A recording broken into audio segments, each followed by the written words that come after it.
to find the foxes and plug them up with the sticks and the stones. And he was the one who said, why don't we just cut the ligaments to the claws? And at first there was big resistance because it was going to make the foxes lame and it would hurt the fur and so forth. He said, well, let's just try a few. Again, an experiment. And it turned out there was no damage at all. And so pretty soon it went throughout the industry as that's one way to deal with raising the, getting Sunday afternoons free with your family and taking a break once in a while. That cutting of the cords was a very sharp little knife. It had a little bit of a hook, and all they did was cut the initial tendon, and the nail would automatically go up, and therefore they couldn't dig. They were given a good shot of alcohol on the cut, and that was the end of it on that. There also was the various colors. We've been always talking silver fox here. There was the silvers, of course, then there was red fox, who were basically wild. Then there was what we call the platinum fox. That was the one that came out with a kind of a white and brown. And then there was also a small batch of Arctic fox, the blue fox. And those little guys are really tricky.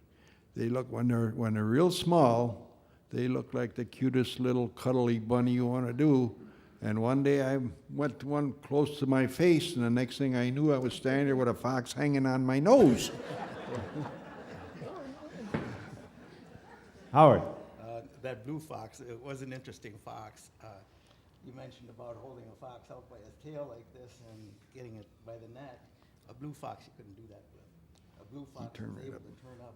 Oh, really? Yeah. The only way you could catch a blue fox is to take a metal crotch, or we called it a crotch, and it was a metal fork that you went into the pen and penned them down to get them. But they were really athletic.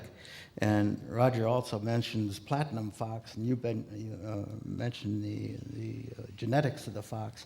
That got to be a rather big thing probably when we were seniors in high school. They started polygamous matings. And they got away from these ground pens, and they put them in raised wire pens. Sanitation for one thing, but I think the economics more concentrated. But they started going to polygamous matings, whereby they'd have observation towers, and then they'd observe these females for estrus, and then they'd take them into the males, and they'd mate, and then we'd take the fox out of there. 2 days later, we'd put them back in and mate again, and then it was considered a good mate. But at any rate, these platinum fox, I believe, Roger, correct me if I'm wrong, but I think some of those pairs were going for over $4,000. They were very expensive. Breeding stock, yes, yeah. Breeding stock. I believe Howie's right on the money with that money market, but our money amount. But I noticed on the pictures over there, I believe there's a picture of one on the table over there of a platinum. Platinum, yeah. If you look carefully at the picture, you may see that the hair color comes from two kinds of hair. There's the outer guard hairs, which are longer and often produce the white against the underfur, which is a dark, like black almost. And it's the combination of the two that give the full effect of the fur and its luster and so forth.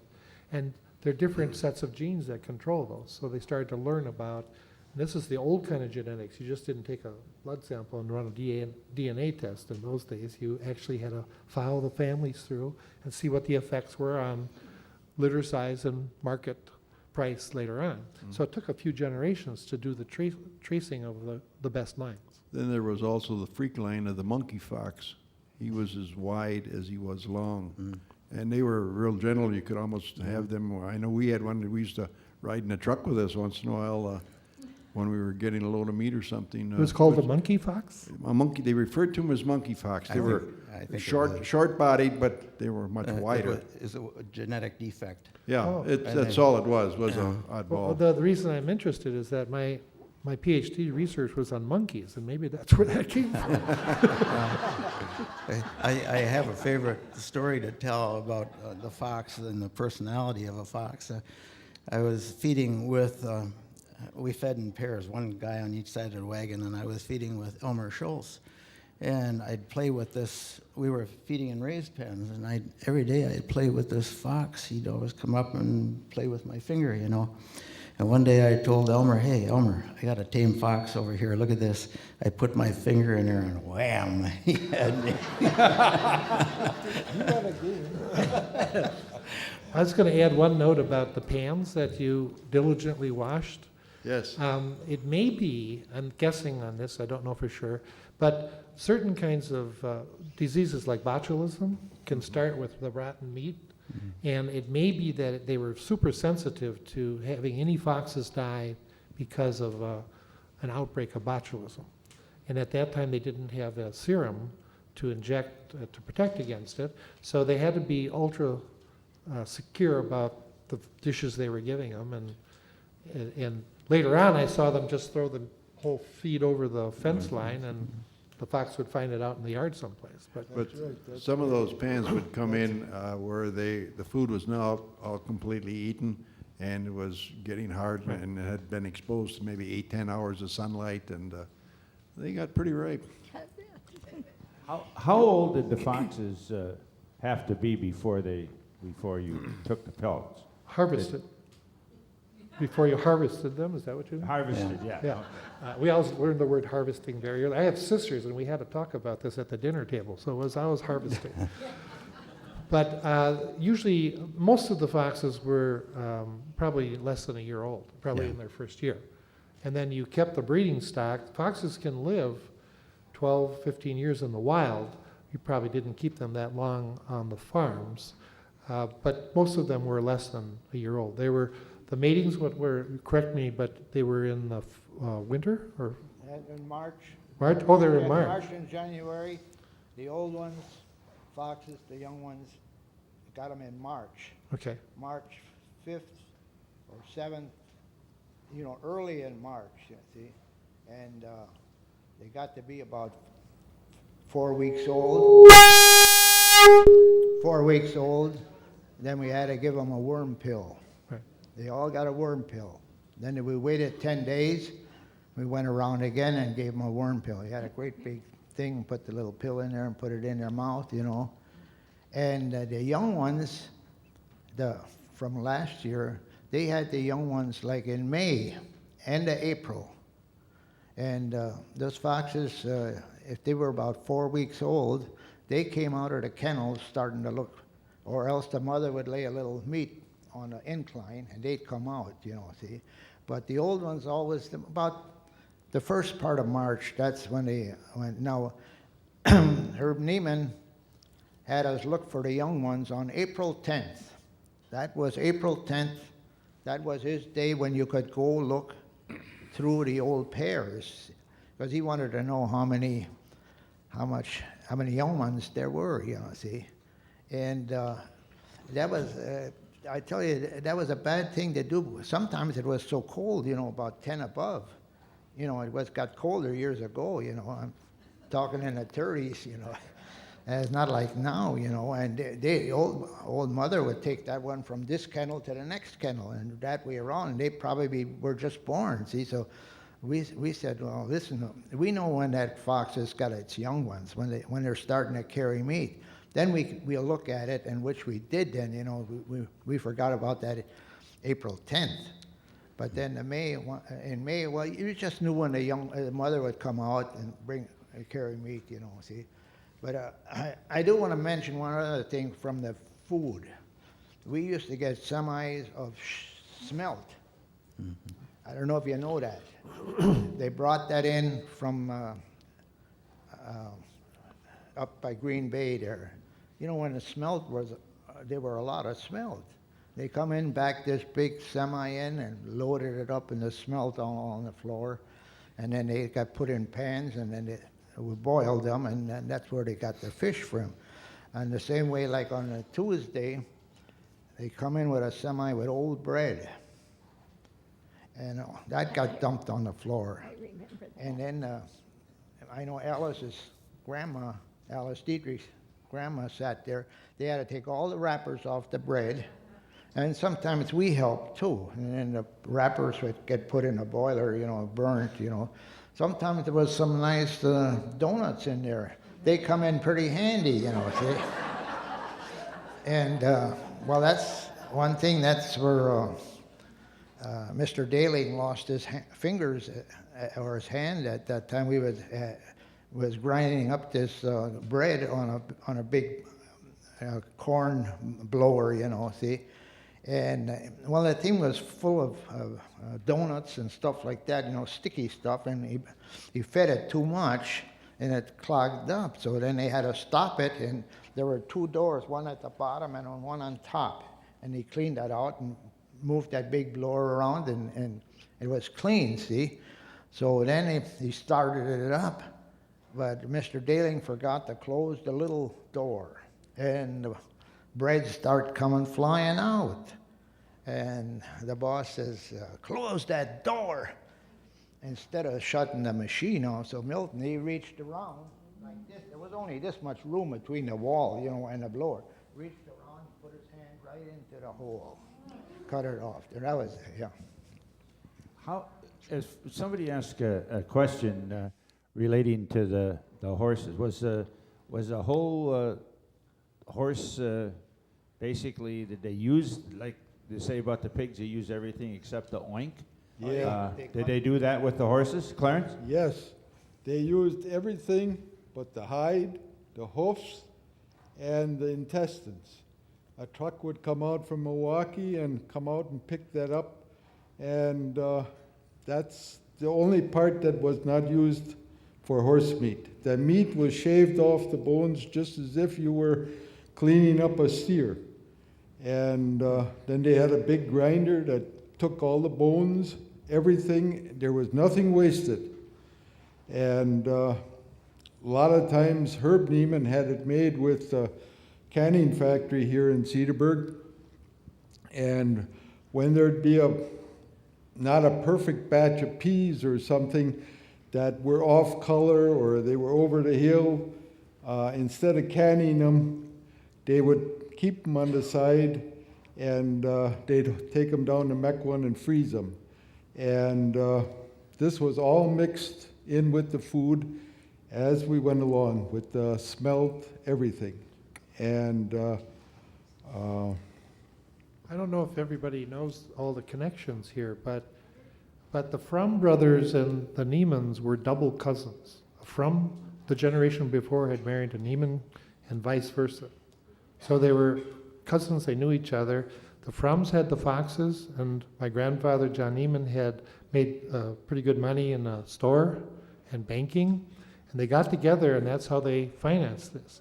So when they talk about Herb Neiman, that was my Uncle Herb, and Uncle Ed owned where the Mequon Gulf thing, the hill that you're talking about, where we used to sled. And then John was the 3rd son. My mother was the 3rd child, I think, in the family. It turns out that the canning factory he's talking about was also started by John Neiman, and the one down in Thiensville was part of the Milwaukee River Canning Company, I believe. And so these were all connected. They all tried to, it's all interconnecting companies, partly by the fur, partly by the canning. They had a lot of things going in this area. It was a pretty interesting family to be born into, and of course my dad said, none of you are going into this business. So none of us did. We all... Can I ask a question? Do any of you have any idea how many people worked for Fromm Brothers? I heard the other day that they at one time hired a lot of prisoners of war. It must have been during some war. Does World anybody War II. remember that? World War II. World War II, Howard, go ahead. That's really the reason I consented to come on this panel today. Initially I was declining coming on here, but in speaking to Palmer and Harvey, who were in the service at that time, they were not aware that German prisoners had worked on the fox farm.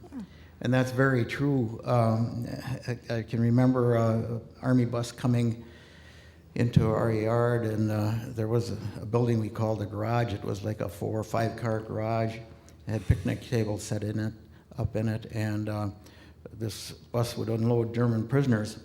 And 4, 5, 6 of them that go to work with us out in the block, catching fox, vaccinating, worming, so I'm feeding. I don't think they ever fed. But, and another 5 or 6 that go across the road to the mink farm, and that bus would go on, and I think it went out to the Cedarburg Fox Farm and dropped somebody off at the Cedarburg Fox Farm. But then they'd work with us all morning, and then at noon they'd come back in, and they'd all have dinner in this garage.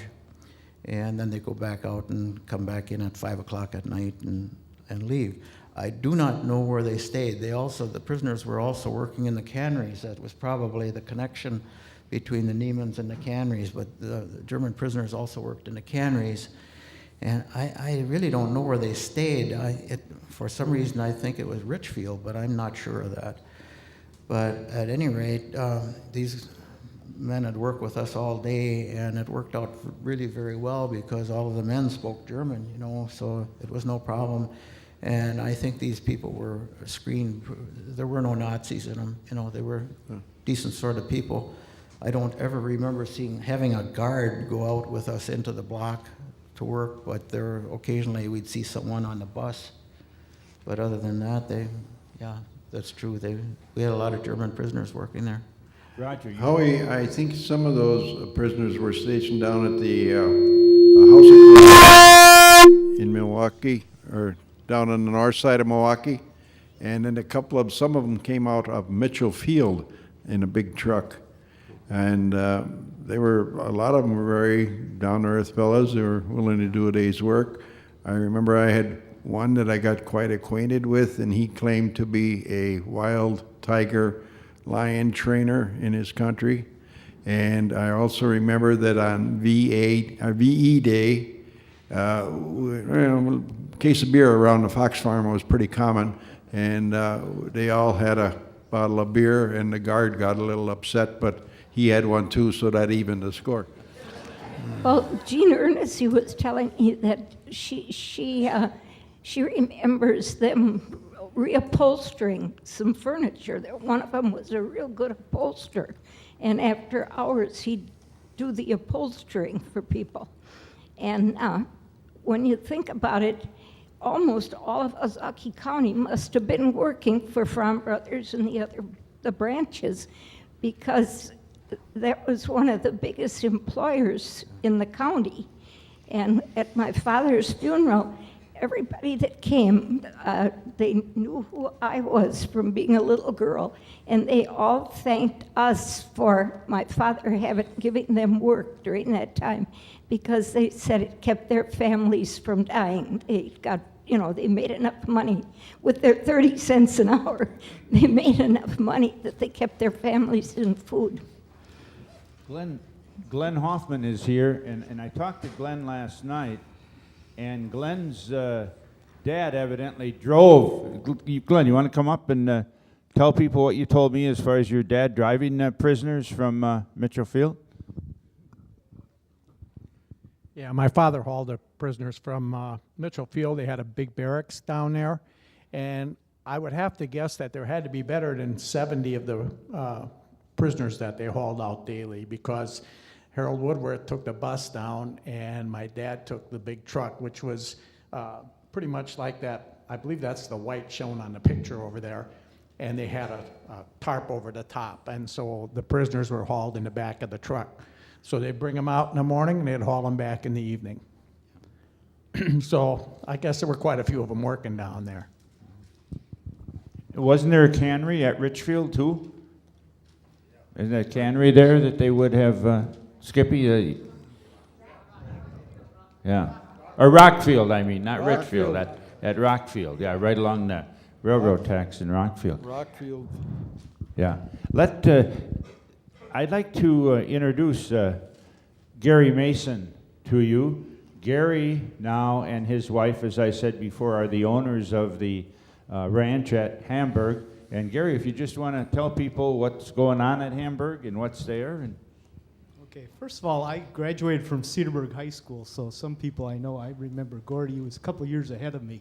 I graduated in '62.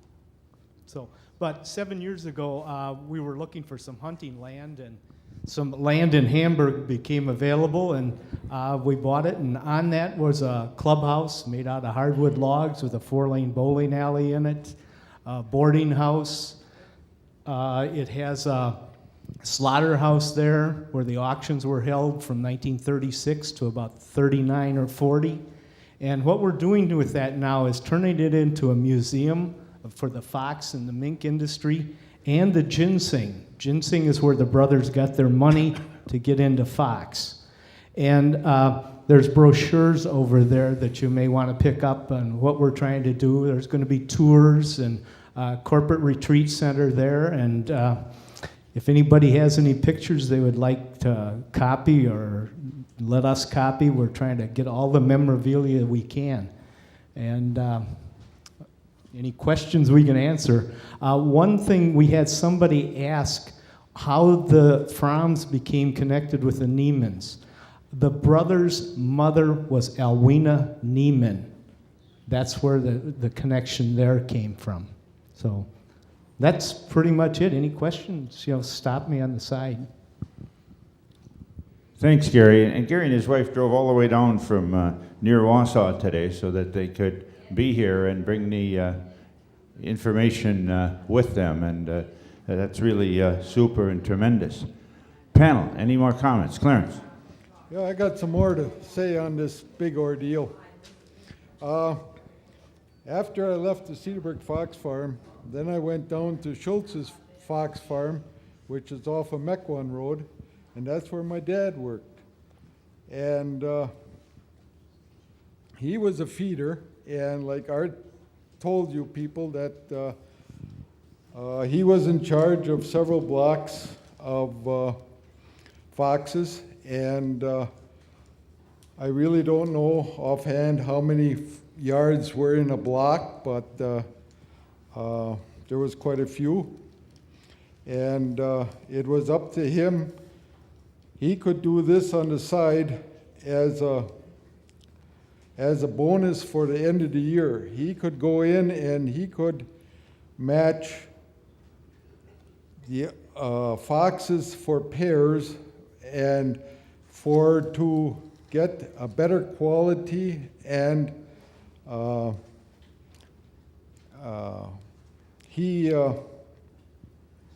it was for a better match and quality, and then at the end of the year, those foxes, it took several years before they actually got someplace on this, and to get a true silver and go from there to a platinum. And I believe that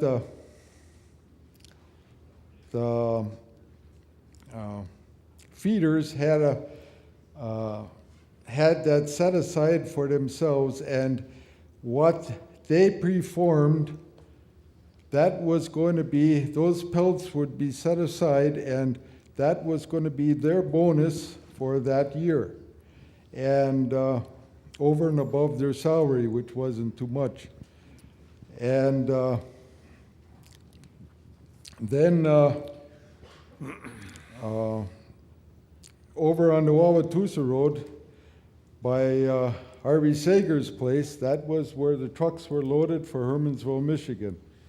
And every day a truck would be backed in there, and we were all there, and we had to carry them heavy boxes onto the truck and set them, like Art says, 4 inches apart so that the animals would get plenty of air on their way up. And then this went on for, I would say, pretty close to a month of shipping. Yeah. And then back here when they were still putting up these yards, a couple of my uncles got a job. And one of them, my Uncle Irvin from Wabika, he had a job of measuring and marking posts. Every post had to be the same height and the same length. I said, what would be wrong with keeping a couple shorter post in case you hit a stone almost to the bottom. And no, that stone had to come out. But that was his job. And then my other uncle, he was digging post holes for 10 cents a hole. And he would dig roughly 40 holes a day if digging was good. And that would be $4 a day. I think he earned his money, really. And then back in 1936 and in 47, when we had the bad snow, then they hired all kinds of help to dig out the shelf wire on the pens so the foxes would stay in the area, and because they lost so many foxes went over the fence, and they trapped most of them back again, but they had to bait them with meat after they were out for that length of time. They were hungry. They wanted to come home. And the outside didn't look as good as it did from the opposite way around. And then back in the late 40s, then the word came down from headquarters that it was time to go out with tubs on the wagon and kill the puppies. And the honest to God, that was the last straw. You should have seen the feeders like Art and everybody else. They almost cried when they had to go out and kill all the puppies. And I said, that was it. That was the end of my working. I was done. My dad quit. There was so many feeders that left, they couldn't take it. Art, go ahead. I gotta tell you about those foxes. When they had young ones, you had to have a lot of guts to go in that yard, because that mother would come out right up to you. And I worked over by Johnny, that's on where Girox garage is there. He needed someone to close the holes in the yard, so they said, Art, you better go over there for a couple of weeks. And there was a female there that had 7 young ones. And you no more than stepped in that gate, that fox was about 8 feet in front of you. But you had to close those holes, because every night they were digging it out. The whole family was digging. So I had my shovel, like I got over there, and I held that in front of me. I held it by the blade, and I kept going back and forward like this, and she went back and forward, and finally I went that way, and I come back and hit her right on the side of the head. Well, she fell over, and I said, boy, I tell you, I hope you ain't dead, because there goes my job.